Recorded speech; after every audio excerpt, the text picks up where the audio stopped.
Bienvenue dans La Voix rayée, épisode 30. On va parler de cadre, de chaos et de fatigue parentale.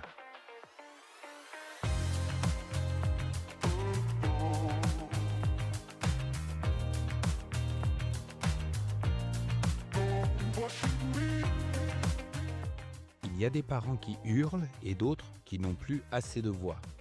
Il y a ceux qui comptent jusqu'à 3, qui menacent, qui cèdent et qui s'en veulent. Et ceux qui posent des règles chaque soir pour les voir exploser chaque matin. Il y a des parents qui ont lu tous les livres, essayé tous les cadres, toutes les méthodes, mais leur enfant continue de déborder et eux, de s'effondrer à l'intérieur. Quand on élève un enfant HPI, ce n'est pas juste la fatigue du quotidien, c'est l'usure de devoir toujours penser à tout. Anticiper, contenir, comprendre, réparer, sans pause, sans mode d'emploi, sans relais. Ce n'est pas un épuisement éducatif, mais ça peut devenir une disparition progressive de soi, de son soi parental.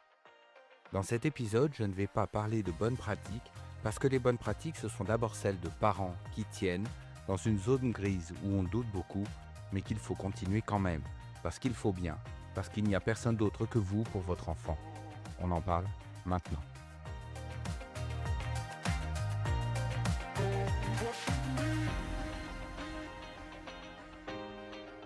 Bonjour à toutes et tous, je m'appelle Franck Robert et je suis votre accompagnateur dans ce voyage dans le haut potentiel intellectuel.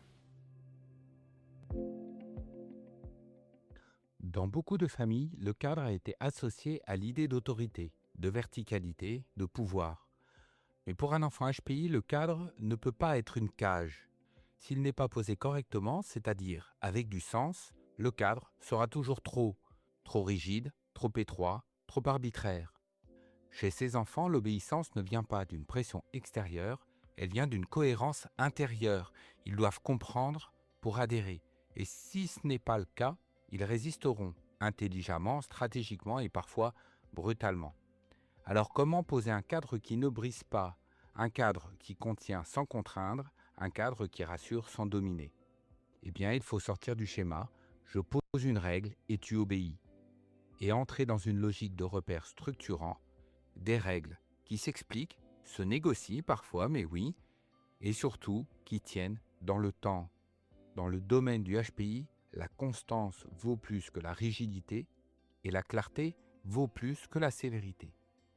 On parle aussi beaucoup de la charge émotionnelle des enfants HPI, de leur hypersensibilité, de leur colère soudaine, de leur anxiété invisible, de leurs réactions disproportionnées, qu'il nous faut comprendre, accompagner, réguler, expliquer à ceux que ça étonne. Mais on oublie une chose, les parents aussi débordent. Parce qu'un enfant qui crie, qui pleure, qui claque une porte ou qui pose 40 questions à la minute, c'est une surcharge. Et souvent, l'adulte n'est pas forcément mieux armé émotionnellement que l'enfant qui l'accompagne. Le parent réagit, il crie, il fuit, il se sent parfois impuissant alors qu'il veut tenir son rôle. La régulation émotionnelle, ce n'est pas juste pour l'enfant, c'est aussi pour le parent dont le rôle est de réguler. Est-ce que je sais respirer quand c'est nécessaire? Est-ce que je suis vraiment aligné avec ce que je dis? Est-ce que je suis capable de tenir compte de mon propre état intérieur? Ou bien, est-ce que je tente de contrôler mon enfant pour compenser mon propre sentiment de chaos interne? Ces questions peuvent vous sembler dures à admettre, mais elles sont essentielles pour trouver une voie plus sereine dans l'accompagnement émotionnel de votre enfant.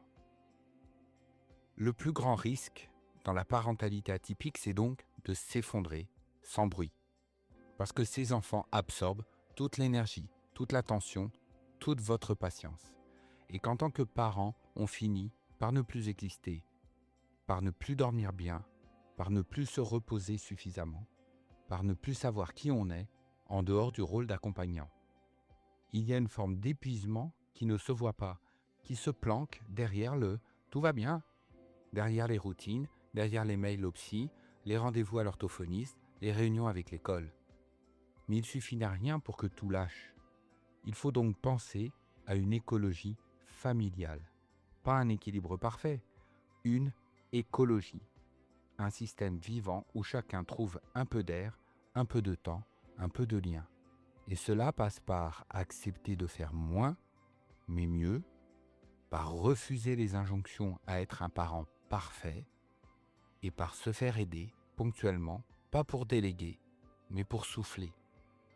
Un parent épuisé ne peut pas poser de cadre. Il impose ou il abdique. Dans les deux cas, l'enfant se retrouve seul avec ses ressentis et avec ses questions sans réponse. La parentalité HPI n'est pas une performance, ce n'est pas une compétition, ce n'est pas un test. Vous n'avez pas à réussir à être le parent de votre enfant parfaitement. Être parent d'un enfant HPI, c'est un chemin un peu plus escarpé, un peu plus bruyant, mais aussi, parfois, infiniment plus vivant. On ne vous demande pas d'être parfait, mais d'être là, pas tout le temps, mais quand c'est important. Et surtout, d'arrêter de vous oublier, parce que votre enfant a surtout besoin de voir que vous savez prendre soin de vous, comme il devra prendre soin de soi. Si vous voulez aller plus loin, je vous invite à explorer les ressources sur mon site inclusive.fr ou à vous inscrire à la newsletter du site.